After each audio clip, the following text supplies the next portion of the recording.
서울에서 살고 있는 40대 가정주부입니다. 이 이야기를 적을까 말까를 한참 동안 망설였습니다. 하지만 세상에는 이렇게 말도 안 되는 기가 막힌 일들도 있다는 걸 알려드리고 싶더라고요. 저는 주변에서 흔히 볼 수 있을 법한 별 볼 일 없는 평범한 사람이지만 이야기를 시작해보겠습니다. 지금으로부터 20년도 더 되었던 이야기라 조금은 가물가물하지만 최대한 기억을 살려보았습니다.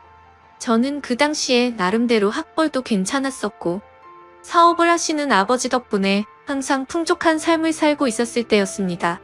그래서 금전적인 문제에는 크게 영향을 받지 않았기에 제가 하고 싶었던 일을 하고 있었죠.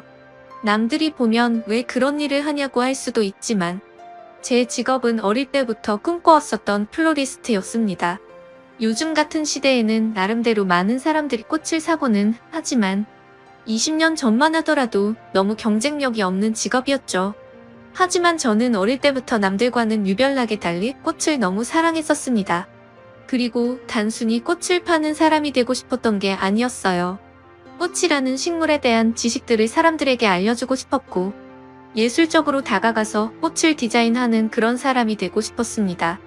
아무튼 그렇게 철없이 시작했던 꽃가게는 부모님의 지원 아래에서 시작되었죠.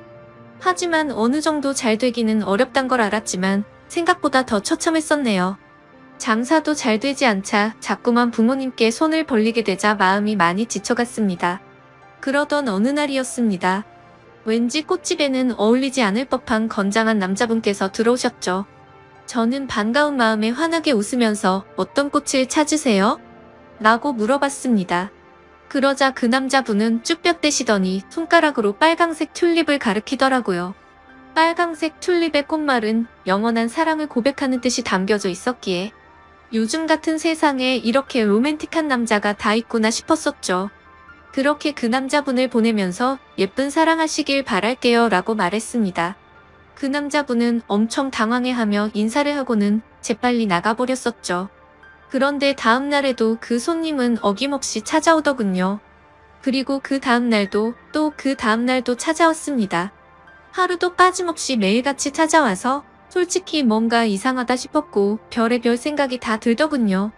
하지만 내성적인 성격이라 말을 걸면 불편해하는 듯해서 괜히 참견하는 건 주제넘는다 생각했었고 항상 자주 찾아와 주셔서 고마울 따름이었죠.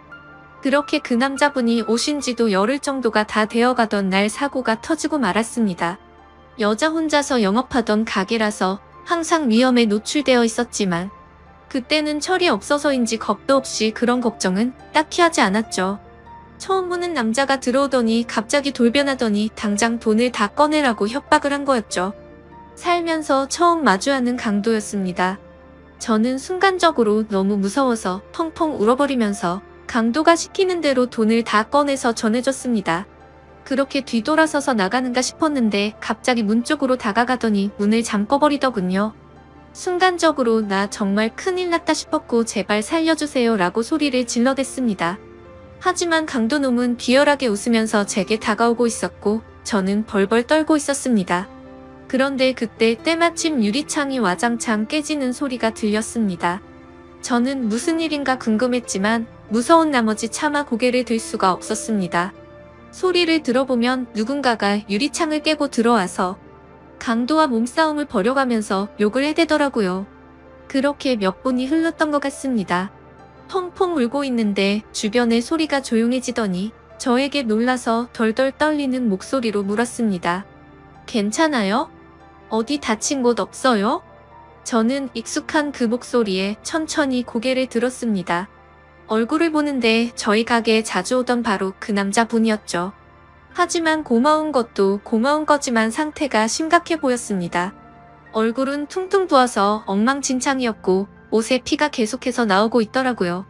저는 깜짝 놀라서 곧장 구급차를 불렀고 응급수술을 해서 큰 위기는 모면하게 되었습니다. 수술이 끝나고 한참이 지난 뒤에 그 남자분은 눈을 떴습니다. 그러면서 하는 첫마디가 황당했었죠.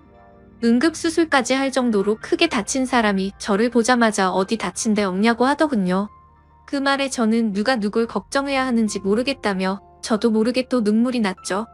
그러자 남자분은 제 어깨를 토닥여주면서 울지 말라고 하더라고요. 그런 모습을 보고 온기를 느끼자 전에는 못 느꼈던 감정들이 생겨났고 심장이 정신없이 뛰기 시작했습니다. 하지만 이 남자분은 여자친구가 있는 사람인데 이건 아니다 싶었고 저는 얼른 몸을 떼어내면서 말했습니다. 아무리 그래도 그렇지 여자친구도 있는 분이 이러시면 어떡하냐고 했죠. 그러자 남자분은 황당하다는 듯이 제가 여자친구가 있다고요? 라고 대묻더군요. 여자친구가 있어서 항상 그렇게 꽃을 사가셨던 거 아니에요? 물었습니다. 남자분은 아픈 소리를 흐느끼며 웃더라고요. 혹시 주변에서 눈치 없다는 소리 안 하시나 봐요? 라고 하더라고요. 알고 보니 그 남자분은 우연히 저희 꽃집 앞으로 지나가게 되었고 저를 처음 보는 순간 사랑에 빠졌다더군요. 그래서 눈앞에 아른거려서 며칠을 지켜보다가 용기를 내서 가게로 들어왔던 거죠. 그럼 저에게 고백하려고 튤립도 샀던 거냐고 물었습니다. 그러자 남자분은 꽃은 살면서 처음 사봤고 꽃에 꽃말이란 게 있다는 것도 처음 알게 된 거라고 하더라고요. 그러면서 마침 골랐던 꽃이 사랑의 고백이라니 너무 신기했다고 하더군요. 그렇게 저와 그 남자분은 자연스럽게 서로의 마음을 알게 되었고 저희는 평생 동안 기다려오던 상대를 만난 듯이 나날이 사랑이 깊어졌습니다. 퇴원을 할 때까지는 제가 항상 병원에 가서 알콩달콩 사랑을 키워나갔고 퇴원을 하고부터는 일이 끝나면 항상 저희 가게로 와서 사랑을 키워나갔었죠. 그러다가 남자분은 조심스럽게 제게 말을 꺼냈습니다. 사실 우리가 아무런 조건도 따지지 않고 사랑에 빠져버렸지만 자신은 남들이 보기에는 별 볼 일 없는 직업을 가졌다고 말하더군요. 저는 솔직히 그런 건 전혀 상관없었기에 상관없다고 말하며 무슨 일을 하는데요? 라고 물었습니다. 그러자 건설업을 공부하고는 있는데 지금은 그런 꿈을 키워가면서 일용직으로 노가다를 한다고 하더라고요. 사실 평범한 직업은 아니었기에 호기심이 생기긴 했지만 그게 문제가 되는 건가 싶었습니다. 저는 직업에 귀천이 어딨겠냐며 저도 이렇게 적자 보면서 일을 하는데 나보다는 낫지 않냐며 웃었죠. 우리는 그렇게 예쁜 사랑을 키워나가게 되었고 정말 생각하지도 못한 상황이 생겨버리고 말았습니다. 그건 바로 저희 부모님이셨습니다. 남자친구와 2년간의 연애를 하다가 평생 가약을 맺기로 하였고 부모님에게 소개를 시켜주기 위해서 말을 꺼냈는데 남자친구에 대해서 이야기를 해주니 정말 불같이 화를 내시더라고요. 저는 제 남자친구를 사랑했기에 직업도 능력도 다 필요 없다고 하지만 저희 부모님은 저를 금이야 오기야 열심히 키워주셨고 돈도 안 되는 제 직업에 대해서도 저를 위해서 응원해주시면서 경제적인 지원도 아끼지 않으셨습니다. 하지만 그런 딸에게 능력도 없고 앞날이 막막한 노가다 하는 남자라니 가당치도 않으셨던 거죠. 그날부터 정말 울어도 보고 빌어도 보고 끊임없이 애원했습니다. 부모님의 생전 처음 보는 단호한 모습에 너무 슬펐고 원망스러웠습니다. 결국 저는 어쩔 수 없이 부모님을 등지고 남자친구를 선택하기로 마음을 먹었습니다. 남자친구도 그렇게까지 해서 부모님과 연락이 끊겨버리면 후회하지 않겠냐며 제 마음을 돌리려고 많이 애를 썼습니다. 하지만 저희가 상황이 나아지고 아이도 낳아서 예쁘게 사는 모습을 보면 용서를 해주실 거라 생각했고 또 그렇게 하자고 오히려 제가 남편을 설득하게 되었습니다. 오랜 상의 끝에 남자친구는 얼른 빨리 성공해서 행복하게 해주겠다고 말했고 저희는 결혼식은 생략한 채로 혼인신고를 하게 되었습니다. 처음에는 부부가 되어서 너무 행복했습니다. 매일같이 붙어있을 수 있어서 좋았고 떨어지지 않아도 되어서 좋았죠. 하지만 이상과 현실은 생각처럼 눅눅지가 않더라고요. 부모님의 지원이 끊기게 되자 꽃집에서 생기는 적자는 도저히 감당이 되지 않았습니다. 남편이 열심히 일해서 번 돈을 밑 빠진 독에 물 붓는 짓을 할 수는 없었기에 저는 제 직업을 포기하려고 마음을 먹었습니다. 하지만 부동산 계약은 아직 1년이 넘게 남아있었고 가게를 열면 오히려 적자가 심해지는 상황이었죠. 결국에는 계약 기간이 만료될 때까지 가게는 빠지지 않았습니다. 그로 인해 보증금은 전부 다 사라진 지는 오래였고 권리금도 한 푼도 받지 못해서 오히려 빚만 몇천만 원이 생겨버렸습니다. 도움은 주지 못할 망정 빚까지 생기게 만드는 바람에 남편에게는 너무 미안했습니다. 그래서 결국 저도 빚이라도 갚는 게 최우선이다 싶어서 무작정 아르바이트 자리를 구하고 다녔고 결국에는 오전에는 홀서빙을 했고 저녁에는 주방 보조로 일을 하게 되었죠. 돈이라는 게 이렇게 벌기 어렵구나라는 걸 너무 절실하게 깨닫게 되었습니다. 그리고 빚이 생기고부터 이자가 어마어마하더군요. 남편과 함께 아무리 열심히 빚을 갚아도 빚은 너무 더디게 줄어들었고 삶에 힘들어질수록 서로에게 점점 지쳐가는 것 같았습니다. 연애 시절에는 한 번도 다툼이 없었는데 날이 갈수록 서로에게 짜증이 늘어가더군요. 아무튼 그렇게 악순환이 반복되던 어느 날 저희 부부에게는 더 큰 문제가 생기고 말았습니다. 자꾸만 소화가 안 되고 배가 더부룩했는데 저는 결국 쓰러지고 응급차에 실려 가버리게 됐던 거죠. 참 많이 암담했습니다. 사람이 많이 힘들다 보니 아픈 걱정보다도 돈 걱정이 앞서더군요. 경제적으로 어렵다 보니 보험은 이미 해지가 됐던 상황이었고 혹시나 큰 병이 아닐까 걱정이 이만저만이 아니었습니다. 하지만 슬픈 예감은 왜 틀리지 않는 걸까요? 의사 선생님은 검사 결과를 보더니 당장 입원해서 수술부터 하셔야겠다고 말하더군요.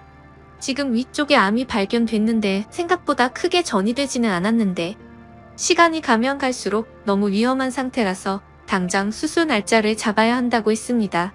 왜 한순간에 모든 게 엉망진창이 된 건지 너무 서러워서 펑펑 울었습니다. 남편도 아무 말 없이 고개를 숙이고 있었고 그런 모습을 보는데 남편이 원망스러웠죠. 제가 선택하고 설득해놓고는 결국에 저는 남편 탓을 하고 있었던 거죠. 남편은 구겨진 인상으로 조용히 밖으로 나갔습니다. 그리고는 며칠 동안 전화도 받지 않고 제 앞에 나타나지를 않았죠. 그러다가 양복을 멀끔히 차려입고 나타나서 이혼 서류를 내밀더니 정신 나간 소리를 짓거리더군요. 며칠 동안 고민을 해봤는데 당신과 살면서 당신 빚 때문에 내 인생도 망가진 것 같다고 말이죠. 그런데 그것도 모자라서 이렇게 큰 병을 치료해줄 돈도 없고 감당해낼 자신이 없다고 했습니다. 이제는 내가 뒷바라지 더 이상은 못하겠으니까 이혼을 해달라고 요구하더군요. 나를 위해서 온몸이 피투성이가 되어가면서 지켜주던 그 남자가 맞는 건가 싶었습니다. 몸도 온전치 못한 저를 버리고 이기적으로 저를 버린다는 모습에 너무 상처를 받았고 병실 내에 다른 사람들이 있는데도 불구하고 소리를 지르면서 욕을 해댔고 너 없으면 못 살 거 같냐고 말하면서 이혼 서류에 도장을 찍어줬습니다. 그러자 남편은 잘 지내라는 말 한마디만을 남겨둔 채 문 밖으로 나가버렸습니다. 저는 그동안 묵혀왔던 감정을 내뱉듯이 창피한 것도 모르고 소리내서 펑펑 울었죠. 옆에 있던 사람들은 저렇게 못된 남자랑은 이혼하는 게 100번 1000번 맞다며 저를 위로해주더군요. 제 곁에 아무도 없자 부모님 생각이 나서 부모님에게 연락을 드리게 되었습니다. 어머니가 뛰어오시더니 그러게 왜 그런 남자랑 결혼했냐며 저를 끌어안고 오셔서 저도 같이 펑펑 울었습니다. 그렇게 30분 정도 뒤에 아버지가 들어오셨고 일단 병실부터 옮기자며 1인실로 옮겨갔습니다. 다행히도 경제적으로 부유하신 부모님의 지원을 받고서 저는 수술을 치르게 되었고 초기에 치료를 한 덕분에 아주 건강하게 회복을 하고 퇴원을 하게 되었습니다. 건강을 회복한 이후로는 전 남편에게 뒤통수를 제대로 얻어맞은 덕분에 완전 다른 삶을 살게 되었죠. 예전처럼 순둥순둥한 성격의 여자가 아니라 그 어떤 사람보다도 독할 정도로 정말 열심히 살게 되었습니다. 순진하게 꿈꾸던 꽃집에 대한 미련은 버린 채로 아버지와 상의 끝에 사업을 이어받기 위해서 회사로 출근을 하기 시작했죠. 아버지는 그 당시에 누구나 이름만 들으면 알 수 있을 만큼의 사업을 운영하고 계셨고 몇 년 동안은 순탄하게 회사가 고속 성장을 이뤄나가고 있었습니다. 하지만 그런 행복한 일들도 오래가지는 못하였죠. 매번 사업이 성공하다 보니 겁이 너무 없어졌고 무리하게 사업을 키우다 보니 회사는 걷잡을 수 없이 무너지기 시작했습니다. 그때 절실하게 느껴졌습니다. 아무리 노력하더라도 인생은 한순간에 파탄날 수 있다는 걸 말이죠. 결국 투자자들의 빚독촉에 시달려서 저희 가정은 풍비박산이 났습니다. 아버지는 너무 큰 좌절감으로 인해서 모든 연락을 끊은 채 사라지셨고 어머니와 저는 조그마한 여관방에서 세상에 둘만 남겨진 기분으로 서로를 끌어안고 울었습니다. 인생에 대한 허무함에 모든 걸 다 포기하고 싶었지만 도저히 그럴 수는 없었습니다. 어머니와 저는 서로의 버팀목이 되어주면서 이대로 굶어 죽을 수는 없었기에 알바를 시작했습니다. 정말 최선을 다해서 열심히 살았던 것 같아요. 몇 년 동안을 단 하루도 쉬지 않고 일을 하게 됐고 모든 빚들을 다 청산하게 되었죠. 하지만 정말 너무 허무하게도 빚을 다 갚고 나서 몇 달이 지난 뒤 몇 년간 너무 무리를 하셨는지 제 어머니는 갑자기 일을 하던 중에 쓰러지게 되셨고 최선을 다해서 소생시켜보려고 했지만 결국에는 저를 혼자 두고서 세상을 떠나게 되셨습니다. 제 인생은 왜 이렇게 악몽 같은지 정말 너무 슬펐고 화가 났습니다. 결국 혼자서 어머니의 곁을 지키면서 장례식을 치르게 되었고 무책임하고 이기적인 아버지는 그 소식도 알 수 없었기에 끝내 나타나지를 않으셨죠. 앞으로 세상을 어떻게 살아야 하는 건지 막막했습니다. 너무 좌절스럽고 힘들었지만 통장에는 1억이라는 돈이 있었습니다. 제 어머니의 생명보험금이 나왔던 거였죠. 정말 삶이 힘들었지만 예전에 제 암 수술을 할 때 보험이 없으면 너무 힘든 걸 잘 알았기에 어떻게든 보험은 잘 넣어두었기에 보험금을 받을 수 있었습니다. 이 돈으로 앞으로 어떻게 살아가야 할지 고민을 했습니다. 그래도 몇 년간 배워왔던 아버지의 사업을 다시 시작해보는 게 좋겠다 싶었습니다. 왜냐하면 그것 말고는 제가 할 수 있는 일이 전혀 없었기 때문이었죠. 그렇게 저는 다시 제 사업을 시작하게 되었고 1억이라는 자본금으로 시작해서 1년도 채 지나지 않아서 2억으로 늘어날 만큼 승승장구했습니다. 하지만 사업이라는 게 정말 녹록지가 않다라는 걸 뼈저리게 또 다시 느꼈습니다. 사업은 승승장구하고 있었지만 거래하던 업체에서 물건 값을 지급받고는 잠적을 했던 거였죠. 내 인생은 어쩜 이렇게도 구질구질한 걸까 싶었습니다. 경찰에 신고를 하고 몇 달이 지나도록 사건에는 진전이 없었죠. 이미 저희 회사 말고도 여러 군데 회사에 같은 수법으로 사기를 쳤고 작정을 하고 해외로 도망친 상황이라 쉽게 해결되긴 어려울 것 같다더군요. 정말 매일같이 울면서 겨우 잠이 들 정도로 마음고생이 심했습니다. 하지만 그런 마음고생이 중요한 게 아니었죠. 시간이 가면 갈수록 당장 직원들의 급여부터 시작해서 은행의 이자 빚까지 모든 게 또 밀려가고 있었고 금세 신용불량이 되어버리더군요. 아무리 사정을 말해봤자 그런 건 전혀 소용이 없었습니다. 돌아오는 냉혹한 대답이 제 가슴을 미어터지게 만들 뿐이더라고요. 또다시 이렇게 인생이 바닥으로 내려앉는 건가 싶었고 어머니의 목숨값으로 시작한 제 모든 걸 걸었던 사업이었는데 너무나도 절망적이었습니다. 그런데 사람이 죽으라는 법은 없다는 듯 희소식이 왔습니다. 저희 회사에 투자를 자처하는 사람이 있다며 거래처 사장님이 연락이 온 거였죠. 사실 처음에는 갑자기 투자를 한다기에 반신반의했습니다. 그때 당시에는 제대로 사기를 당했던지라 그 누구도 믿을 수가 없었던 상황이었기 때문이죠. 하지만 당장 직원들의 급여도 밀린 상황에 찬밥 더운 밥 가릴 노릇이 아니더라고요. 저는 전화기에 대고서 감사하다는 인사를 몇 번을 외치고서 사업 설명을 위해서 날짜를 잡게 되었습니다. 무조건 투자를 받아야 했기에 한치의 지적도 나오지 않게끔 최선을 다해서 자료를 준비하였고 일주일이 지난 뒤 약속 시간보다 조금 일찍 투자자의 회사로 찾아갔습니다. 회사 직원의 안내에 따라 혼자서 회의실에 들어가게 됐고 물이 놓인 자리들에 준비해둔 자료들을 놓아두고서 떨리는 가슴으로 기다리고 있었습니다. 그렇게 몇 분이 지나자 여러 사람이 들어올 줄 알았는데 익숙한 얼굴의 한 남자가 들어오더군요. 그건 바로 11년 전 제게 씻을 수 없는 상처를 주고 이혼을 했었던 바로 그 남자. 전 남편이었습니다. 저는 너무 당황해서 당신이 뭔데 여기 나타나냐고 말을 했죠. 그러자 전 남편은 내가 당신 회사에 투자하기로 한 사람이야 라고 말하더군요. 이게 무슨 헛소리인지 어안이 벙벙했습니다. 알고 보니 전 남편은 몇 년 전부터 이 회사를 시작하게 됐고 돈을 엄청나게 많이 벌고 있는 건설업계의 대표가 되어 있었습니다. 마음 같아서는 그냥 욕을 해버리고 뛰쳐나가고 싶었어요. 하지만 저로 인해 생활이 제대로 돌아가지 않는 직원들의 월급도 지급해야 했고 제 모든 걸 쏟아부은 회사를 포기할 수는 없었기에 눈물을 머금고 참았습니다. 저는 결국 어쩔 수 없이 다시 인사를 드리면서 그럼 저희 회사에 대해서 설명할게요 라고 말했더니 전 남편은 설명은 필요 없다고 말하더군요. 그저 단순히 자신과 하룻밤만 같이 있어주면 곧바로 투자는 진행될 거라고 말하더군요. 그 말을 듣는데 기분이 너무 불쾌했고 자존심이 상했습니다. 하지만 최대한 내색하지 않고 말을 이어갔습니다. 당신 인간 같지 않은 건 잘 알았지만 몇 년 사이에 돈 좀 벌었다고 진짜 인간이길 포기한 거냐고 말했습니다. 전 남편은 관심 없으면 투자는 없던 걸로 하겠다면서 자리에서 일어나더니 생각할 시간이 필요한 거면 그렇게 하라며 명함을 주고는 나가버렸죠. 그날 집에 돌아가서 못된 전 남편의 행동에 너무 분했고 예전에 저를 버리고 갔을 때가 생각나서 분노를 못 참고 눈물이 터져버렸습니다. 그렇게 며칠 동안 고민을 해봤지만 답은 이미 정해져 있었습니다. 이미 급한 불을 끄느라 대출을 최대한 받은 상황이라 추가 대출도 불가능했고 신용불량이 되어서 아무 곳에서도 돈을 빌릴 수가 없었으니깐요. 결국 어쩔 수 없이 명함에 적힌 번호로 연락을 하게 되었습니다. 전 남편은 약속 날짜와 시간을 제게 알려줬고 약속한 당일날 남편은 먼저 와서 호텔에 있는 고급스러운 레스토랑에서 기다리고 있었고 부드러운 스테이크와 엄청 비싼 와인까지 마셨습니다. 10년 전만 해도 그렇게 찌질했었던 남자였는데 이제는 아주 잘나가는 회사의 대표라니 감회가 새로웠습니다.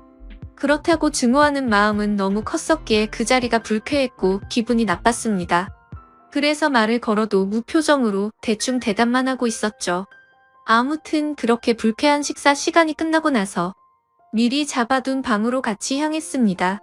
그런데 괜히 신경 쓰이게 전 남편은 다리를 다친 건지 저보다 한참 느리게 걸으면서 약간은 쩔뚝거리면서 걷더라고요. 그래서 저는 그 모습을 보고는 다리도 다쳤으면서 이 상황에 참 대단하다라고 말해버렸죠. 그 말을 듣고는 전 남편은 표정이 굳더니 아무 말 없이 발걸음을 옮기더군요. 결국 저희는 같이 방으로 들어가게 되었고 기분이 정말 묘했습니다. 마음속으로는 굉장히 불쾌했지만 저도 모르게 심장이 폭발할 것처럼 두근대더군요. 그렇게 한참 동안 정적이 흐르고 있는데 전 남편이 먼저 말을 꺼냈습니다. 사실은 제게 고백할 게 있다고 합니다. 그 말을 듣는 순간 그럼 그렇지 그 큰 돈을 준다고 할 때부터 이상했다라고 생각하는데 전 남편은 갑자기 제 앞에서 자신의 바지를 내리더라고요. 그러자 드러난 남편의 다리에는 의족이 자리하고 있었습니다. 저는 깜짝 놀라서 발이 어쩌다 그렇게 된 거냐며 놀라서 물어보았죠. 전 남편은 저와 헤어지고 나서 몇 달 뒤에 노가다를 하다가 사고가 났었답니다. 지금에서야 이렇게 용기를 내서 미안하다면서 눈물을 흘리더군요. 그러고서는 그때 왜 내가 그런 선택을 하게 된 건지 말을 이어갔습니다. 사실 남편은 저와 이혼을 하게 된 이유가 저의 수술을 위해서였답니다. 남편은 병원에 없던 그 며칠 동안 어떻게든 돈을 마련해 보려고 온갖 방법을 썼었다네요. 그러다 결국 걷잡을 수 없는 실수를 저지르고 말았죠. 대출은 당연히 불가능했고 단기간에 돈을 벌 수 있는 건 도박에 모든 걸 걸었답니다. 이틀 동안 잠도 안 자고 했지만 결국에는 집의 보증금은 물론이고 모든 전 재산을 잃어버리게 되었답니다. 너무 절망스러워서 살고 싶은 생각이 없었지만 아픈 저를 두고서 무책임하게 그렇게 할 수는 없었기에 모든 자존심을 버려두고 저희 아버지 회사로 찾아가서 무릎을 꿇고 빌었답니다. 하지만 아버지의 반응은 너무 단호했고 그 모습을 보고는 자신이 제 곁을 떠날 테니 제발 살려달라고 했었던 거죠. 그렇게 남편은 재정을 떼어내고 떠나려고 무심한 척 이혼을 요구했었고 그날부터 단 하루도 제 생각을 하지 않은 날이 없었다고 말했습니다. 그저 자신의 머릿속에는 얼른 빨리 건설업으로 성공을 해서 저희 부모님께 당당한 남자가 되어서 돌아오려는 생각만 하면서 살았다네요. 그런 나머지 너무 무리하게 일을 하게 되었고 피곤한 나머지 잠깐 졸았는데 그 찰나의 실수로 인해 공사 중이던 아파트에서 추락을 하면서 한쪽 다리는 돌이킬 수 없는 부상을 입고서 결국 절단을 하게 된 거였습니다. 그래서 그런 꼴로는 도저히 제 곁으로 다가올 용기가 나지 않았고 오히려 제 소식을 멀리하고 정신 나간 사람처럼 오로지 일에만 전념했었다고 합니다. 결국에 전 남편은 건설업계에 반드시 필요한 아이템으로 큰 성공을 하게 되었고 그때부터는 제 소식도 알아보고 어떻게 살았는지 알게 되었다고 하더군요. 저에게 당신이 여유 많은 부모님과 함께 살면 행복하게 살고 있을 줄만 알았다며 눈물을 흘리면서 덜덜 떨면서 말했습니다. 그런 큰 아픔을 겪으면서 얼마나 세상이 원망스러웠을까 싶었고 너무 슬퍼서 매일같이 울었다네요. 하지만 10년이라는 긴 시간이 흘러버렸고 제 앞에 나서기에는 도저히 용기가 나지 않았답니다. 그러다가 제가 당한 사기 소식을 저희 거래처 사장을 통해서 알게 되었고, 금전적으로 여유가 없는 저를 돕기 위해서 투자자로 나서기로 결심을 했었답니다. 전 남편은 제게 말했습니다. 당신을 떠나보내고 자신이 너무 원망했고 10년 동안 단 하루도 빠짐없이 후회하고 그리워했다고요. 내게는 지금도 앞으로도 당신 한 명만이 영원한 사랑이라며 저를 안아줬습니다. 저도 그런 모든 얘기들을 다 듣고 나서 눈물이 터져버렸고 아무 말도 하지를 못한 채 남편을 끌어안고서 울기만 했죠. 지금은 그날 이후로 저희는 끊어졌었던 사랑을 다시 이어붙였고 제 사업도 남편 사업도 다 승승장구해서 경제적으로는 많이 여유로워졌습니다. 한때는 세상이 무너질 만큼 힘들었었지만 저를 위해서 자신을 희생했던 남편과 지금은 어느 누구도 부럽지 않게 행복한 생활을 하고 있네요. 누구에게나 저처럼 큰 시련이 생길 수도 있겠지만 항상 좋은 미래를 생각하면서 힘내줬으면 좋겠습니다. 저의 기구한 사연을 읽어주셔서 감사합니다. 안녕하세요. 저는 올해 30대 초반이 되었고 딸아이 한 명을 키우고 있는 유부남입니다. 사실 이 이야기를 글로 적어볼까 말까 한참을 고민해봤습니다. 하지만 저를 두고 떠나버린 전 여자친구가 생각나기도 했고 이제는 몇 년이 지난 일이어서 허심탄회하게 이야기할 수 있을 것 같아서 이렇게 글을 씁니다. 저는 20살에 여자친구를 만나게 되었습니다. 여자친구는 같은 대학교에서 같은 학과를 다니고 있는 여자였고 얼굴도 예쁠 뿐만 아니라 항상 남들을 배려해주는 모습에 제가 반하게 되었죠. 결정적으로 제가 고백을 하게 되었던 계기가 있었습니다.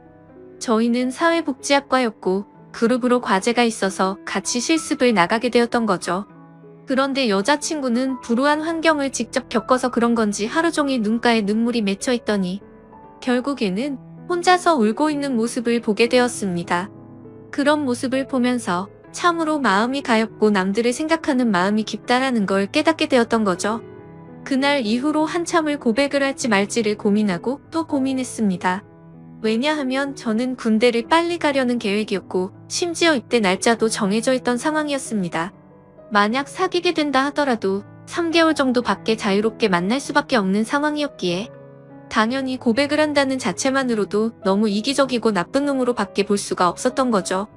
하지만 이기적인 걸 알면서도 여자친구가 다른 남자와 사귀는 걸 상상만 해도 도저히 견딜 수가 없겠더라고요. 결국 수없이 고민하던 와중에 실수 아닌 실수를 통해서 고백을 하게 되었습니다. 다 같이 술자리를 하게 된 날 평소에 술이 약하던 저는 과하게 마시게 되었고 여자친구와 이런저런 이야기를 하다 보니까 저희 집과 여자친구의 집이 버스 2정거장 정도 밖에 차이가 나지 않는 가까운 동네에 살고 있더라고요. 이미 술에 잔뜩 취해 있던 저는 그런 우연을 보고 이건 정말 신이 내린 인연이구나 자아도 취해 빠지게 되었습니다. 그래서 평소에는 수줍음이 많던 저는 여자친구와 즐겁게 대화를 하였고 술자리가 끝나고 집에 갈 때가 되어서 제가 가는 길에 택시를 내려준다고 말하게 되었던 거죠. 거절하면 어쩌나 걱정하면서 말했지만 여자친구는 흔쾌히 고맙다면서 같이 택시를 타고 가게 되었습니다. 집으로 한참 가던 중 여자친구는 술 기운 때문인지 잠깐 사이에 금방 눈을 감고 잠을 자고 있더군요. 저는 그런 여자친구를 보면서 심장이 폭발하듯이 두근거렸고 멍하니 바라만 보면서 살짝 손끝만 닿아도 너무 좋더라고요. 그렇게 시간은 순식간에 지나가더니 여자친구의 집에 도착을 하였고 저에게 조심히 들어가라며 손을 흔들어 주더군요. 그때 무슨 용기가 났던 건지 저는 돌아서는 택시를 멈춰 세우고 계산을 하고 택시에서 내렸습니다. 갑자기 왜 내리지? 라는 표정으로 저를 쳐다보는데 너무 민망하더라고요. 뭔가 이상한 사람으로 오해할까 봐서 저는 얼른 대답을 했습니다. 집이 근처니까 운동 삼아서 조금 걸어서 가려고 한다고 했죠. 그러자 여자친구는 싱긋 웃으면서 나도 속이 더부룩한데 같이 산책이나 할까? 라며 먼저 물어봐 주더군요. 그렇게 30분가량을 함께 산책을 하게 되었고 저는 용기를 내서 여자친구의 손을 잡게 되었습니다. 여자친구는 멈칫 놀라더니 싫은 기색 없이 제 손을 가만히 잡아주었죠. 한참 두 손을 잡고 걸어가다가 저는 여자친구에게 말했습니다. 사실은 내가 너를 많이 좋아하는데 내가 3개월 뒤에는 군대를 가야 해서 망설였다고 했죠. 너무 이기적인 것 같아서 이런 말 하는 것도 못된 짓인 거 안다. 하지만 더 이상 이 마음을 숨기기 힘들다고 했습니다. 그러자 여자친구는 그게 무슨 문제가 되지? 라는 표정으로 제게 말하더라고요. 군대야 나라에서 의무적으로 당연히 가야 하는 거고 오랫동안 만나면 그런 건 전혀 문제가 될 게 없지 않냐고 하더군요. 그럼 내 마음을 받아줄 수 있겠냐고 하니까 알겠다고 수줍게 대답을 해주더라고요. 그렇게 여자친구와 저는 캠퍼스 커플로 공개적으로 만나게 되었고 학교 내에서는 공식적인 1호 커플이 되었었죠. 그날부터는 여자친구와 거의 하루 종일 항상 붙어 있었던 것 같습니다. 학교에서도 수업이 다른 시간만 제외하고는 항상 만났고 집도 근처라서 같이 몇 시간씩 수다를 떨면서 집에 데려다주고는 했죠. 그리고 동네에서 산책을 하다가 우연히 여자친구의 어머님도 만나 뵙게 되어서 인사도 드렸고 정식으로 같이 식사도 몇 번 하게 되었습니다. 행복하고 좋은 시간은 왜 이리 순식간인지 3달이라는 짧은 시간은 순식간에 흘러가게 되었네요. 여자친구는 저를 위해 강원도 춘천까지 함께 가주었고 저희 부모님과도 처음으로 인사를 주고 받게 되었습니다. 그런데 생각보다 여자친구의 반응이 별로 아무렇지 않다는 듯 해서 내심 서운할 뻔했습니다. 하지만 아니나 다를까 마지막으로 입구에서 들어서기 전에 여자친구는 펑펑 울었습니다. 저희 부모님도 계시고 제가 마음에 걸려할까 봐서 아무렇지 않은 척 애를 써준 거였죠. 그런 모습을 보고 있으니 저도 덩달아 눈물이 터질 것만 같았습니다. 그래서 얼른 부모님과 여자친구에게 마지막 인사를 건네고 재빨리 안으로 들어가 버렸네요. 정말 한동안은 환장하겠다 싶을 만큼 시간이 더디게 흘러가더군요. 지금도 잊지 못할 첫 휴가 때의 시간도 생생하고 매번 휴가를 나올 때마다 저를 위해 모든 시간을 제게 쏟아준 여자친구였습니다. 학생이라 돈도 없을 텐데 알바를 했다면서 제가 돈을 내는 걸 극구 말리고 항상 선물을 한가득 손에 쥐어주었죠. 그런 여자친구를 보면서 저는 얼른 사회생활을 해서 내 여자친구에게 모든 걸 다 해주고 행복하게 해주겠다고 다짐 또 다짐했었죠. 그렇게 국방부 시계는 꾸역꾸역 흘러가게 되었고 제가 병장이 되었던 때입니다. 말년 휴가를 2달 남짓 남겨두고서 여자친구와 통화가 되지를 않더라고요. 무슨 일이지 싶어서 밤새도록 잠도 제대로 한숨도 못 잤죠. 다음날 아침 점호가 끝나자마자 곧장 여자친구에게 전화를 걸었습니다. 그때서야 여자친구가 전화를 받더라고요. 뭔가 모르게 목소리가 살짝 달라서 이상했지만 무슨 일인데 전화가 안 된 거냐고 짜증내듯이 물어보았습니다. 여자친구는 어제 감기 몸살이 너무 심해서 약 먹고 잠들었다며 미안하다고 하더라고요. 그래서 목소리가 이상했구나 싶어서 갑자기 챙겨주지 못하고 짜증만 내서 미안한 마음이 들었습니다. 저는 걱정되고 깜짝 놀래서 짜증난 것 같다며 미안하다고 말했고 아플 텐데 약 먹고 쉬라고 하고는 통화를 끊었습니다. 그렇게 일과 시간이 끝나고도 한참 뒤에 저녁이 다 되어서 다시 전화를 걸었습니다.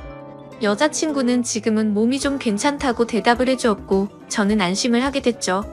그런데 여자친구가 사실 할 말이 있다고 하더군요. 저는 진지한 여자친구의 말에 무슨 일이지 싶어서 가슴이 내려앉는 기분이었습니다. 무슨 일인지 물어보니 여자친구가 할머니가 미국에 계시는데 지금 안 좋은 일이 있는데 돌봐줄 사람이 없어서 자신이 몇 달간 갔다 와야 할 것 같다더군요. 그러면서 아마 미국에 있어서 통화가 어려울 것 같은데 저녁 조심히 하고 금방 돌아오겠다 하더라고요.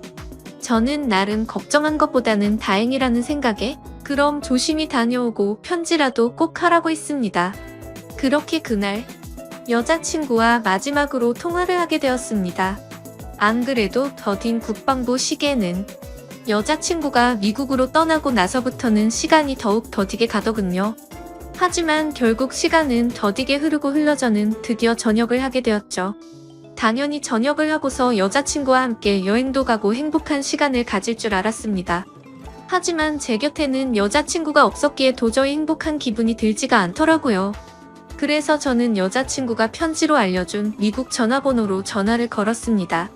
하지만 그 번호는 연결이 되지 않는 번호더군요.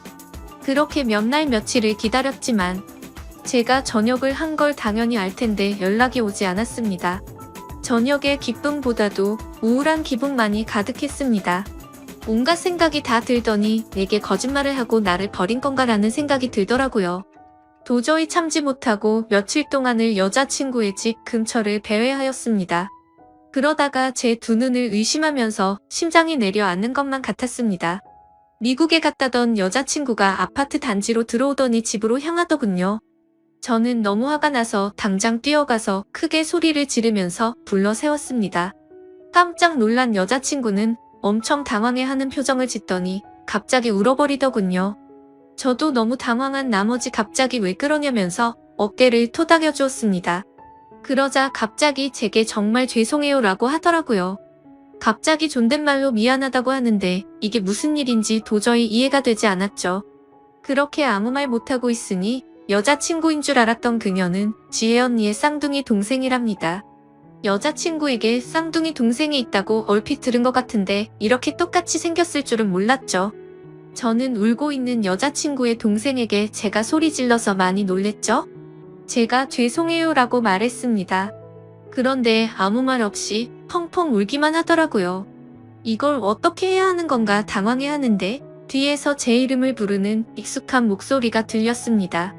뒤를 돌아보니 여자친구의 어머니셨고 어머님은 보자마자 저를 안아주면서 그동안 고생 많았겠다고 말씀해 주시더군요. 그렇게 혼란스러운 상황은 진정이 되었고 셋이서 함께 여자친구네 집으로 올라가게 되었습니다. 난감한 그 상황에 여자친구를 찾는 게 예의가 아닌 듯해서 가만히 있었습니다. 그러다가 어머님은 어렵게 첫 마디를 꺼냈습니다. 사실 진작에 이 얘기를 해줬어야 했는데 너무 늦게 알려줘서 미안하다고 말씀하시더군요. 사실은 그랬습니다. 병장이 되고 연락이 안 되던 그날 밤 여자친구는 집으로 돌아오던 길에 음주 뺑소니 사고가 일어났고 그 자리에서 구급차로 응급실로 갔지만 결국에는 세상을 떠나고 말았다고 했습니다. 저는 그 충격적인 말을 듣는 순간 눈물이 터져버렸습니다. 어릴 때를 제외하고 울어본 적이 없었던 그런 제가 저도 모르게 눈물이 났죠. 제가 우는 모습을 보고는 어머님과 여자친구의 동생도 같이 눈물을 흘렸습니다. 어머님은 제가 이런 소식을 들으면 얼마 남지 않은 군대 생활이 너무 걱정이 됐고 혹시라도 나쁜 마음 가져서 타령을 하거나 사고를 칠까 봐서 이 사실을 숨기셨답니다. 그래서 다음날 여자친구의 동생을 시켜서 전화를 받게 했던 거였죠. 여자친구처럼 배려심이 깊은 어머님은 나름대로 저를 생각해서 거짓말을 하셨던 겁니다. 하지만 저는 도저히 그 상황에서는 화가 나서 참지를 못하겠더라고요. 아무리 그래도 그렇지 어머님도 힘드신 건 아는데 이건 아닌 것 같다면서 말을 했습니다. 정말 죄송하지만 지금 당장은 나가볼 테니 다음에 다시 뵙자고 말씀을 드렸습니다. 그러자 제가 너무 걱정이 되었는지 어머님과 여자친구 동생의 번호를 제게 적어주시면서 마음 좀 추스르고 궁금한 거나 힘든 거 있으면 언제든지 연락하라고 하시더군요. 그런 착한 어머님의 마음씨를 보고 있으니 눈물이 더 쉴 새 없이 나더라고요. 소중한 딸을 잃어서 마음이 아프신데 불구하고 저를 배려해주시는 모습에 죄송했습니다. 어머님과 동생에게 제가 너무 당황스러워서 그렇다며 정말 죄송하다고 하고는 나갔습니다. 저는 도저히 제 마음이 추스러지지가 않았습니다. 며칠 동안 방 안에 틀어박혀서 술만 마셔댔지만 울고 또 울었습니다. 부모님도 제 이야기를 얼핏 알게 되셨기에 저를 걱정은 하셨지만 따로 건들지는 않으셨죠. 그때는 정말 너무 많이 힘이 들었습니다. 술을 마셔도 눈물이 나고 가만히 있어도 눈물이 나고 또 화장실에서 용변을 보다가도 눈물이 나더군요. 순간순간 울컥해버려서 너무 마음이 아팠습니다. 그렇게 착한 여자친구를 이렇게 데려간 하늘이 원망스러웠고 음주운전으로 뺑소니를 쳤다는 그 인간 같지 않은 인간도 원망스러웠습니다. 그 사람을 찾아갔다가는 돌이킬 수 없는 사고를 칠 것만 같아서 겨우 참아냈었죠. 지금 와서 어떻게 한다고 하더라도 돌이킬 수가 없는 일이었습니다. 짧지만 20살에 3개월을 내내 붙어 다녔고 항상 함께 하진 못했지만 2년 가까이 매일같이 통화를 하고 휴가 때 함께 행복한 시간을 보냈던 해맑고 예쁜 여자친구가 너무 보고 싶었습니다. 그러다가 결국 술에 너무 취한 나머지 여자친구와 너무나도 닮은 여자친구의 동생에게 전화를 걸었습니다. 궁금한 게 있어서 그런데 잠시 시간을 내줄 수 있냐고 물었고 그녀는 알겠다고 대답을 하더라고요. 그렇게 무작정 찾아갔더니 여자친구와 똑같이 생긴 그녀는 미리 나와 있었습니다. 마땅히 갈 곳이 없었고 그녀와 함께 술집으로 향했죠. 술을 얼마나 마셔댔던 건지 여자친구가 앞에 있는 것만 같았습니다. 너무나도 여자친구와 닮은 동생을 보고 착각을 해버린 거였죠. 그래서 손을 잡으면서 지혜야 나 진짜 무서운 꿈 꿨다며 펑펑 울다가 잠이 들었습니다. 잠깐 졸다가 깨어보니 그녀는 가만히 제 손을 잡아주고 있었고 이게 꿈이었다면 하는 마음과 달리 현실을 깨닫고는 허망함에 또다시 울었습니다. 그날 이후로도 여자친구의 동생과는 가끔씩 연락을 했고 한 번씩 만나게 되었었죠. 처음에는 여자친구를 너무 그리워해서 여자친구와 닮은 그녀라도 보고 싶다는 생각에 만났습니다. 하지만 시간이 지나면 지날수록 그녀에게서 또 다른 마음이 생기기 시작했습니다. 그 힘든 와중에도 아무 말 없이 제 푸념을 받아주고 손을 잡아주던 모습 때문인가 싶었죠. 하지만 그것 때문만은 아니었습니다. 외모적으로는 여자친구와 너무 닮았지만 조금씩은 다른 부분도 많다는 걸 알게 됐고 행동들 하나하나가 여자친구와는 많이 다르다는 걸 느꼈었습니다. 정말 제 자신이 너무나도 미웠습니다. 그런 제 마음을 스스로 인정하기가 버거웠고 여자친구가 떠난 지도 2년이 다 되어가던 때였습니다. 그날도 오랜만에 그녀를 만나게 되었고 한결같이 제 이야기를 들어주더군요. 그래서 저는 단도직입적으로 물었습니다. 괜히 나를 만나서 언니에 대한 마음 정리가 안 되고 더 힘들어지지 않냐고 물어봤죠. 그러자 오히려 그 반대라고 말하더군요. 자신도 쌍둥이여서 더욱 애정이 갔던 친언니가 세상을 떠나고 너무 힘들었답니다. 그날이 있고부터 몇 달이 지나도 저와 똑같이 매일같이 울면서 지냈었던 거죠. 하지만 오히려 저를 처음 본 그날은 평소보다는 마음이 한결 가벼워졌다네요. 그리고 나서도 저와 보면 볼수록 마음이 조금씩은 나아졌던 것 같답니다. 제 생각과는 달리 의외의 대답에 그나마 다행이구나 싶더라고요. 그렇게 해가 거듭될수록 제 아픔도 조금씩은 치유가 되어갔던 것 같습니다. 하지만 제 마음속에는 그녀가 조금씩 더 자리를 잡아갔었죠. 그래서 일부러 그 마음을 억제하려고 연락도 더 뜸하게 하려고 노력했었습니다. 그렇게 그날 이후로는 그녀의 연락도 일부러라도 더 피하게 되었고 세 번째 기일을 함께 보내려고 어쩔 수 없이 다 같이 만난 날이었습니다. 저녁 이후로 연애를 전혀 하지 않는 걸 아셨는지 여자친구 어머님이 말씀하셨습니다. 너처럼 착한 남자애가 또 있겠냐고 하시면서 더 이상은 기일에 그만 와도 된다고 말씀하시더군요. 제가 이 정도까지 했으면 지혜도 충분히 하늘에서 고마웠을 거랍니다. 하늘이 정해준 운명이 이렇게까지 밖에 안 됐던 건 아쉽지만 산 사람은 살아야 하지 않겠냐고 말씀하셨죠. 그리고 아직 젊은 청춘인데 도대체 왜 연애를 하지 않냐며 저를 꾸짖으시더군요. 그때 괜찮다고 몇 번을 거듭 말씀드렸지만 어머님은 완고하셨습니다. 다음부터는 지혜 기일에는 참석하지 말라고 못 박으셨죠. 아무튼 그렇게 다 같이 시간을 보내고 있는데 어머님께서는 다 큰 남녀들이 집에서만 궁상 떨고 있지 말라면서 둘이 오랜만에 봤을 텐데 나가서 술이나 한잔 하라면서 내보내시더군요. 그렇게 그녀와 저는 둘이서 술집에서 술을 한 잔씩 기울였습니다. 마지막으로 본 지도 거의 1년 만에 함께하는 자리라서 서로가 어색했었죠. 서로의 안부를 물어보면서 이야기를 이어가다가 점점 술에 취하더니 서로의 속내를 내비치게 되었던 것 같습니다. 그녀는 제게 왜 그동안 연락도 피하는 것 같이 굴었냐며 이제는 자신을 보지 않아도 힘든 게 줄어들어서 필요 없어졌냐고 묻더군요. 솔직히 그렇게 생각할 줄은 상상도 못했었기에 저는 깜짝 놀라서 대답했습니다. 사람을 어떻게 보고 그러냐면서 절대 그런 거 아니라고 대답했죠. 그러자 그러면 왜 연락을 그렇게 피한 거냐며 따지듯이 묻더라고요. 술도 취했었고 갑작스러운 질문에 당황한 나머지 저도 모르게 말했습니다. 우리가 계속 만날수록 여자친구한테 미안한 것 같아서 라고 대답이 나와버렸고 그 말을 내뱉는 순간 아차 싶었습니다. 그녀는 왜 언니한테 미안한 건데요? 라고 묻더군요. 그때부터는 그냥 궁상맞게 핑계를 대느니 사실대로 말하기로 마음을 먹었습니다. 작년에 나를 만났을 때 내가 힘들지 않냐고 물었을 때 기억나냐고 했습니다. 그녀는 당연히 마지막으로 만났을 때 일이라서 기억난다더군요. 저는 솔직하게 말했습니다. 나도 모르게 점점 여자친구의 모습보다도 당신이라는 사람이 내 마음에 자리 잡아갔다고 했죠.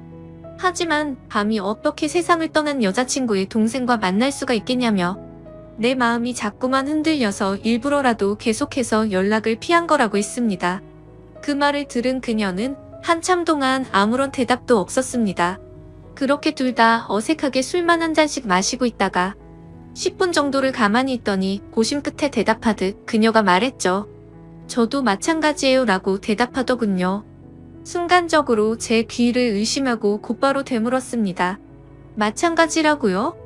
저도 사실 계속해서 생각이 나서 한동안 너무 고민이 많았어요. 그래서 어떻게 지내는지 너무 궁금해서 연락하고 싶은 걸 참고 또 참았다네요. 그런데 어제 꿈에서 언니가 나왔는데 너무 생생한 꿈을 꿨답니다. 무슨 꿈이냐고 물어봤더니 언니가 너무 밝은 미소로 웃으면서 저를 잘 보살펴달라고 했다고 하네요. 사실 그녀도 자신의 속마음을 말할 생각 같은 건 절대 하지 않았는데 어제 그 꿈 때문에 언니도 우리가 만나길 바라는 게 아닐까 싶어서 고심 끝에 솔직한 마음을 말했답니다. 다른 사람들을 그렇게 배려하고 착한 여자친구가 생각나서 또 울컥하더군요. 그날 밤 저희는 그렇게 오랜 대화를 통해서 서로의 진심을 확인하게 되었고 결국에는 정말 조심스럽게 연애를 시작하게 되었습니다. 제게도 지혜의 마음에 절대 상처를 주지 않도록 그녀에게 평생을 바치겠다 마음을 먹었죠. 아마 그녀도 저와 같은 마음이었을 것 같습니다. 그렇게 연애를 시작하게 되면서 가족과 친구 그 누구도 저희가 사귄다는 건 몰랐습니다. 아무리 예쁜 사랑이라 할지라도 남들의 눈에는 어떻게 비춰질지 잘 알고 있었죠. 연애를 시작하면서 저희는 약속을 한 게 있었습니다. 같이 일해서 버는 돈 10분의 1을 저금하기로 하였고 평생 동안 봉사활동에 그 비용을 보태 쓰기로 했던 거였습니다. 하늘이 원망스러워서 봉사활동도 다 그만뒀었지만 왠지 하늘에서 편히 쉬고 있을 지혜를 위해서라도 그러고 싶었습니다. 그렇게 저와 그녀가 연애를 시작한 지도 5년이라는 시간이 금방 지나가더군요. 그날 이후로는 지혜의 기일에도 더 이상은 참석하지를 않았었죠. 하지만 매년 어머님의 생신에는 선물을 드리고 주기적으로 연락도 드려왔지만 동생과 연애를 한다는 사실은 차마 말씀을 드리지 못했었습니다. 모든 사람이 다 충격이 크겠지만 그 중에서도 어머님의 충격이 가장 크실 걸 잘 알았고 반대를 하시면 어떡하나 너무 걱정이 컸었죠. 5년이란 시간 동안 남들처럼 사소한 다툼이 있었지만 평생을 함께하기에는 제게 너무 완벽한 여자였습니다. 그래서 저는 더 이상은 이렇게 만나지 말고 모두에게 축복받으면서 행복하게 만나고 싶다고 했습니다. 그러자 알겠다고 대답을 얻게 되었고 저희는 어머님과 식사 자리를 마련했습니다. 어머님과 오랜만에 만나 뵙는 날 큰 충격을 드리는 것 같아서 죄송했지만 의외의 상황이 벌어졌습니다. 셋이서 같이 식당으로 들어서자마자 어머님은 둘이 이제 결혼하기로 한 거냐고 물어보시더라고요. 너무 당황한 나머지 아무 말도 못하고 눈만 굴리고 있으니 앉으라고 하시더군요. 사실 어머님은 이미 오래전부터 저희가 만나오는 걸 알고 계셨답니다. 아무리 그래도 엄마가 되어서 딸 행동도 다른 걸 보면 뭔가 있다라는 걸 모르겠냐고요. 그러다가 몇 년 전에 우연히 저와 딸이 손을 잡고 있는 걸 봤는데 아무 말씀도 안 하셨답니다.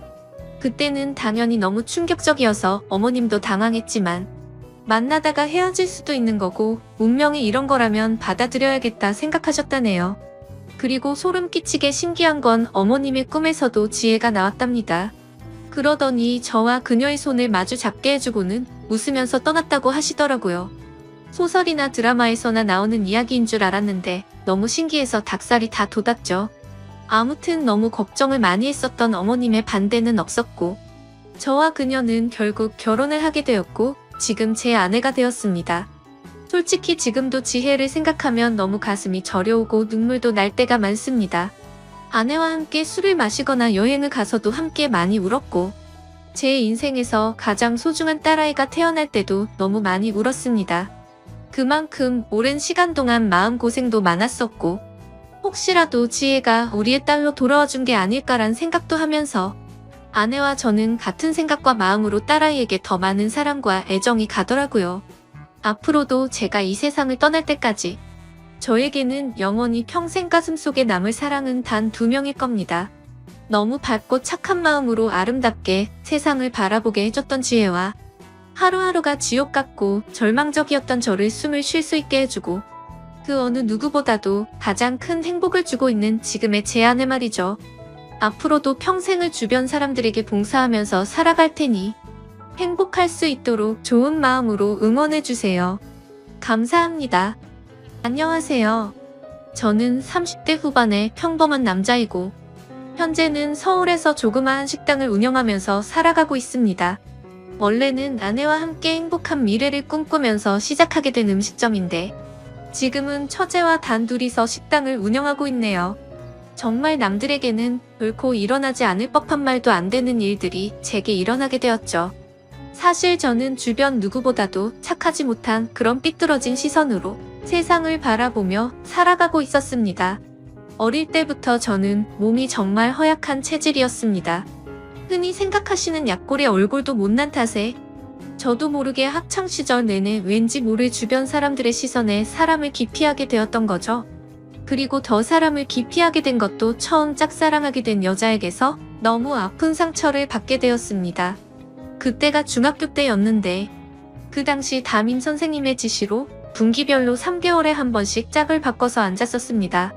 저는 당연히 짝사랑하는 그녀와의 짝이 되기만을 항상 바래왔었고 결국에는 제 바람대로 제게 설렘을 주던 그녀와 짝이 되었습니다. 속으로 만세를 부를 정도로 너무 기쁘고 행복했었습니다. 하지만 그건 이기적인 저 혼자만의 행복이고 생각이었더라고요. 저도 그때 당시에는 제 주제를 파악 못했었나 봅니다. 대놓고 노골적으로 저를 비난하고 무시하지는 않았지만 학교가 마칠 시간에 견출지를 건네어주다가 실수로 손이 닿고 말았습니다.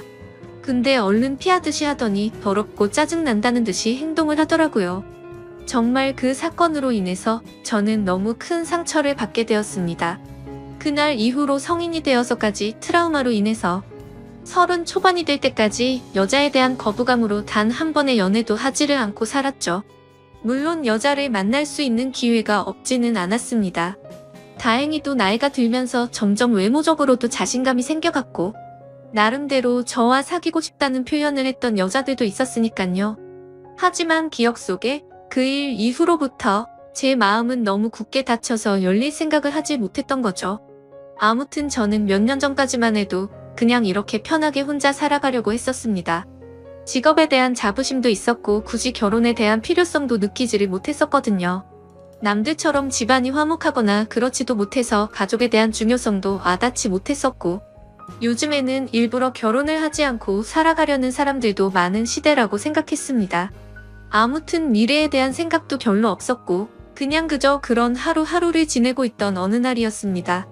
월요일 무거운 몸을 이끌고 회사로 출근을 했습니다. 그런데 사무실에 집기 하나도 빠짐없이 텅텅 비어있더라고요. 5년 동안 다니던 회사였기에 이게 무슨 일인가 싶어서 진심으로 꿈을 꾸는 건가라는 생각으로 머리가 멍했고 망치로 얻어맞은 기분이었습니다. 황당해서 뭐지 싶은 마음에 전화기를 꺼내는데 뒤이어 직원들이 하나둘씩 출근을 하더라고요. 사태 파악을 하고 봤더니 사장이 기어코 직원들의 임금도 다 떼먹고는 야반 도주를 했던 거였습니다. 그 당시에 저희 회사는 인테리어를 하는 회사였는데 솔직히 이 업계가 많이 불안한 건 맞았죠. 하지만 5년이란 시간 동안 동거동락했던 제게 말 한마디 없이 이렇게 도망가 버리다니 너무 충격적이었고 세상이 무너지는 기분이었습니다. 왜냐하면 월급이 조금 떼인 거라면 크게 상관없었겠죠. 하지만 사장과는 형 동생 하면서 제가 부사장 직함을 달고 있었고 공사했던 곳에서 대금 지급이 갑자기 미뤄졌다면서 급하게 융통한다며 제게 3천만 원을 꿔갔던 상황이었습니다. 남들에겐 적다면 적은 돈이겠지만 저에겐 정말 큰 돈이어서 충격이 어마어마했죠. 게다가 돈도 돈이지만 제 성격에 모든 사람들을 기피하면서도 외동인 제게 거의 유일하게 친형같이 생각했던 사람이 또 저를 배신하게 된 거였습니다. 저도 환장할 노릇인데 직원들은 제게 이게 어떻게 된 거냐고 물어보더니 시간이 갈수록 저를 다그치면서 몰아붙이기 시작하더라고요. 이러다가는 저도 공범으로 큰일 나겠다 싶었습니다. 저는 직원들에게 빚쟁이들이 올지도 모르니까 얼른 경찰에 신고부터 하자고 설득하고 신고를 하게 되었죠. 그리고서 몇 주가 지나도록 사건은 진척이 없었습니다. 이미 사장놈은 오랜 기간 동안 도주를 계획했던 건지 해외로 출국했는데 잡기가 쉽지 않을 거라고 하더군요. 너무나도 절망적이어서 하늘이 무너지는 기분이 들었습니다.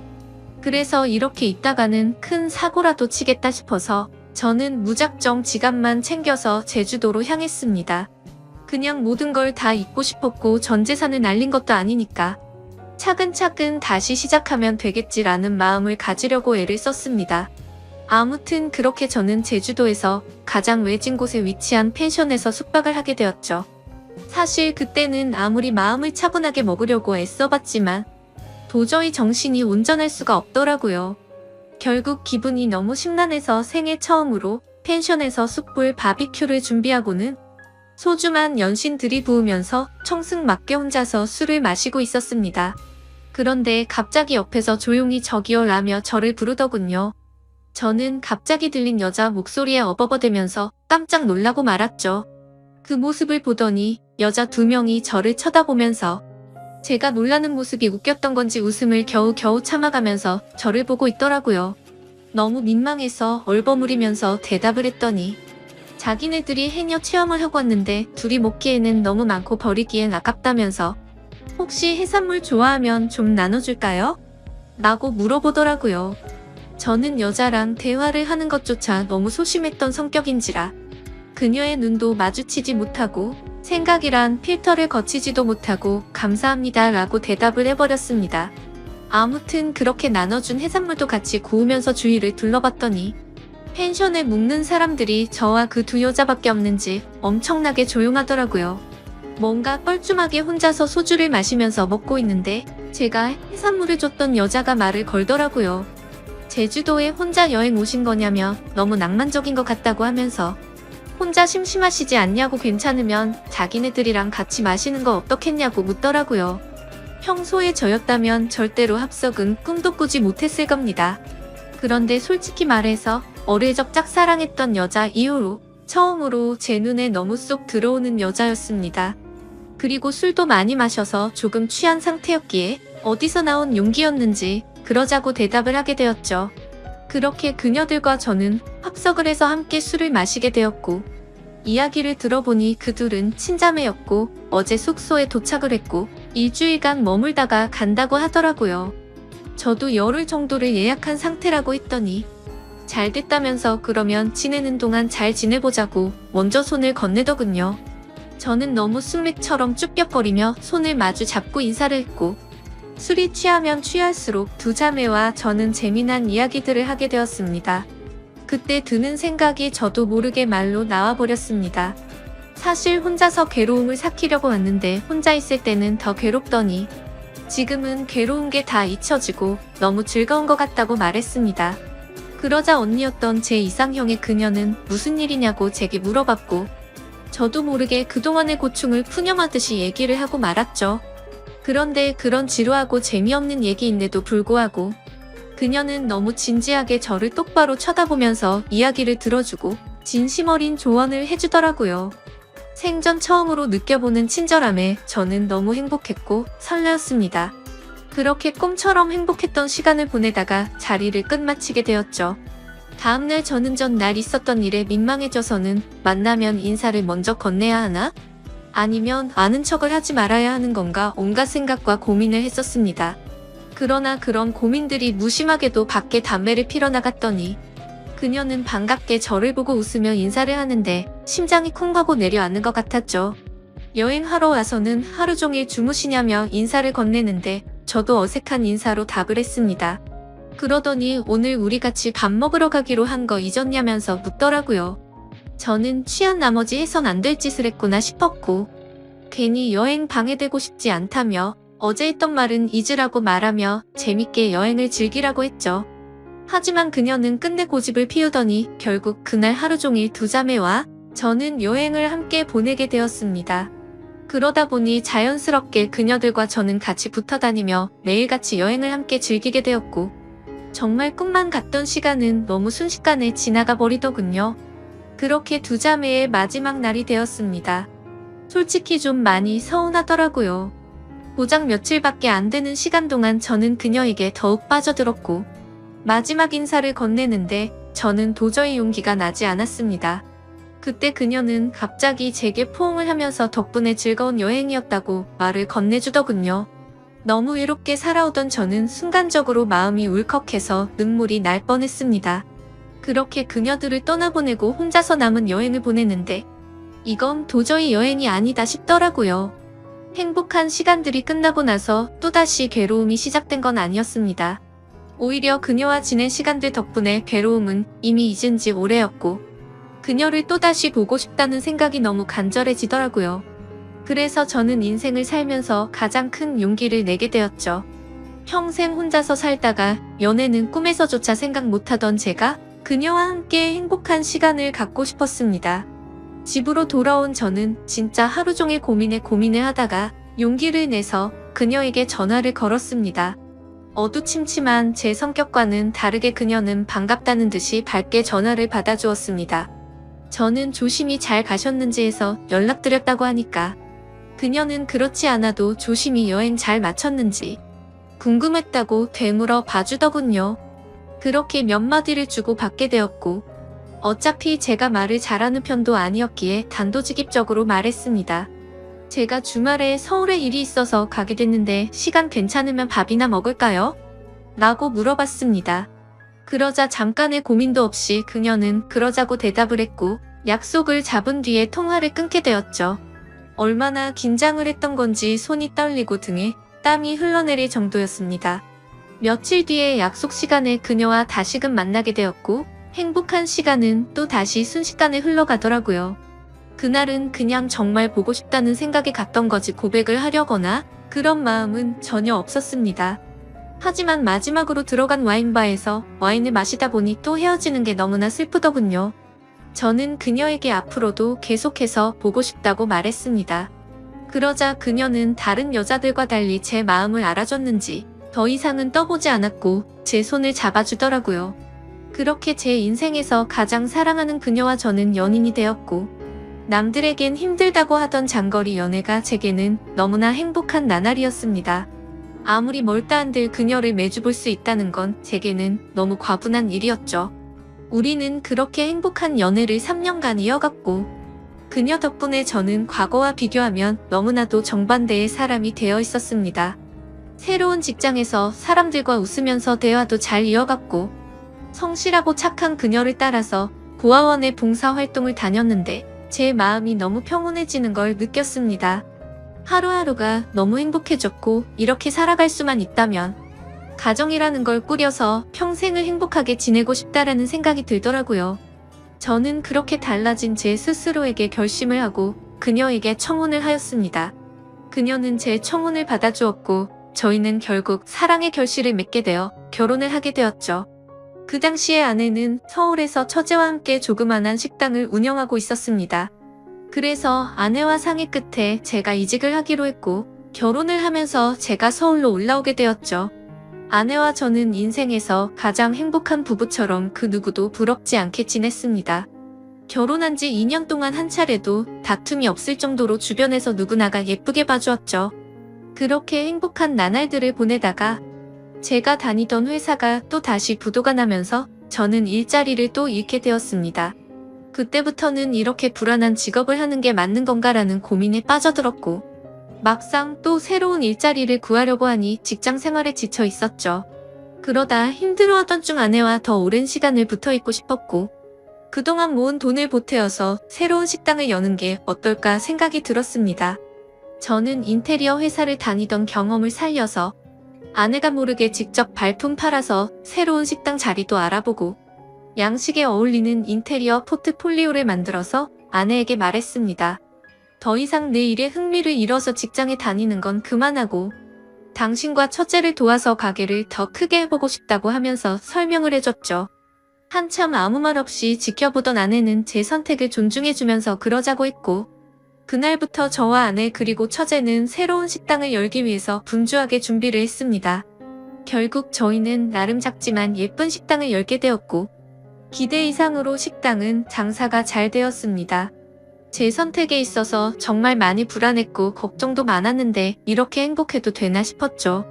아내도 솔직히 오랫동안 해오던 가게를 옮기는 게 불안했고 무서웠는데 저 하나만을 믿고서 그 큰 결정을 바로 내려줬던 걸 알게 되었습니다.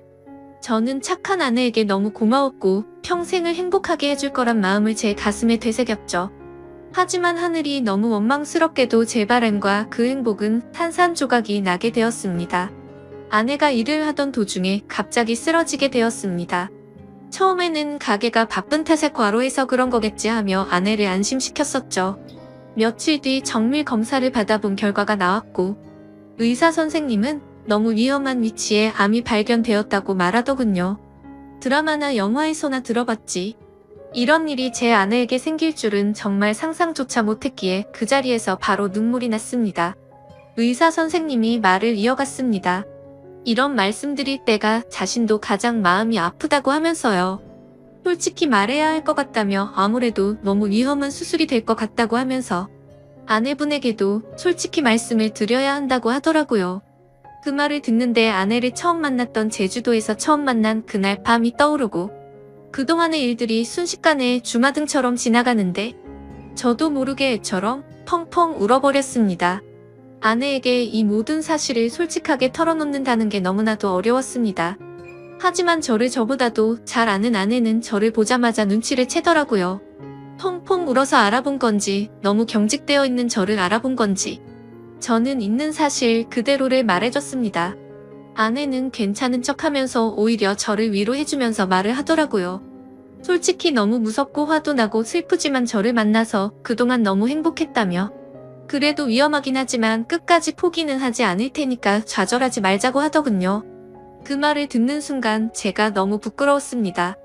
정작 아픈 아내는 저렇게 용기를 내서 힘을 내려고 하는데 도저히 저부터 무너질 수가 없었습니다. 처가댁에 연락을 해서 이 사실을 말씀드렸고 장인어른과 장모님 그리고 처제는 아내에게 찾아와서 미친 듯이 펑펑 울었습니다. 그러자 아내도 그동안 참았던 눈물이 터진 건지 애처럼 펑펑 우는데 정말 가슴이 찢어졌습니다.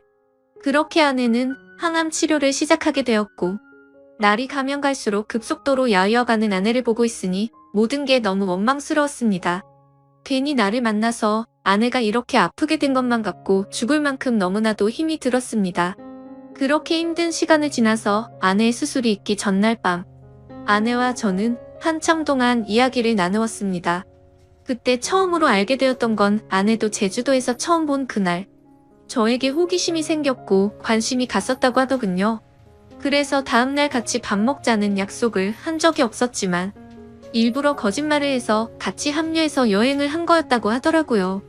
물론 제 여행을 방해하고 싶었던 건 아니었고 제가 그날 밤 혼자 있을 때 더 괴롭다고 했던 말이 밤새도록 신경이 쓰였답니다. 제 아내의 성심이 깊은 건 알았지만 그 말을 듣는 순간 눈물이 멈추지가 않더군요. 그러면서 수술이 어려운 건 우리 모두가 다 잘 알고 있는 사실이니까 지금 말을 해야겠다고 하더라고요.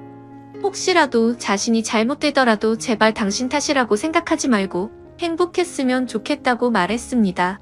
그리고 우리가 함께 시작했던 가게도 자신에겐 너무 행복한 추억이 가득한 곳이니 슬픈 감정보다도 행복한 추억을 떠올리면서 계속 지켜달라고 했죠. 그렇게 밤새도록 저희는 끊임없이 많은 대화들을 나누었고 결국에 제가 인생에서 가장 사랑하던 제 아내는 이 세상을 떠나고 말았습니다. 아내를 떠나보내고 하루하루가 너무 괴롭고 인생이 무너진 듯 슬펐습니다. 솔직히 돈 몇천만 원 사기당했던 건 정말 세 발의 피조차도 안 될 정도의 괴로움이었습니다.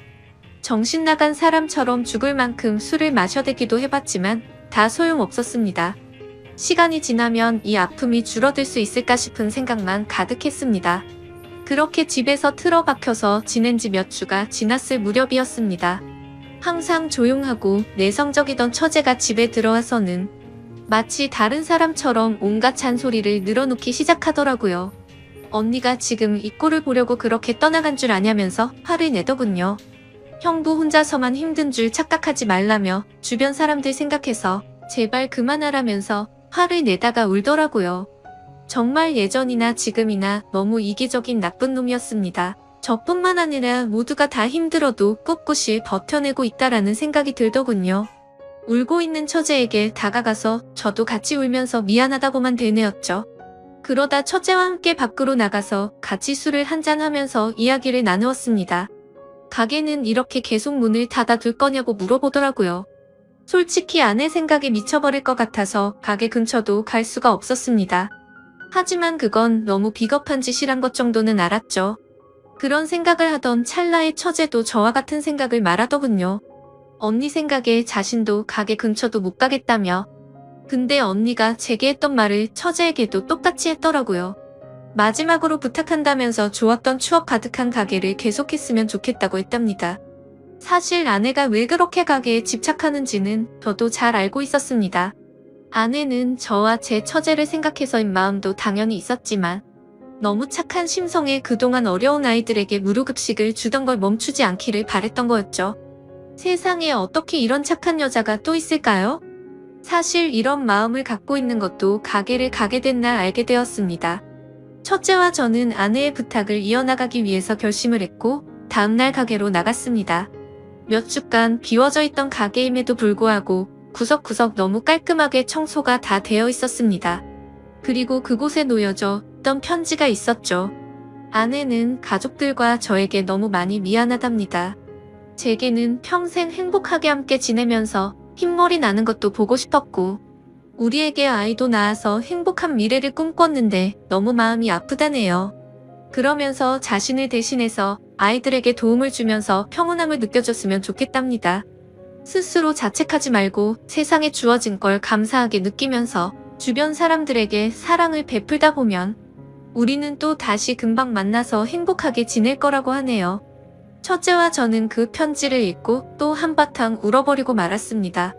그날 저와 처제는 그동안 상한 음식들을 모두 정리하고 밤새도록 정리를 했습니다. 아내의 바람대로 다시 장사를 하기 위해서 준비들도 하였고 장사를 시작하고서 정신없는 나날들을 보냈던 것 같네요. 처제는 언니 대신해서 잔소리할 거라며 전처럼 느긋하게 할 생각 말고 제대로 도와달라며 선전포고까지 하더군요. 그러면서 꿀단지가 뻑뻑해서 모셔는 저를 핀잔 주더니 숟가락으로 치더니 순식간에 열더라고요. 이제는 예전보다 조금은 더 편해진 처제와 열심히 하루하루를 보내고 있네요.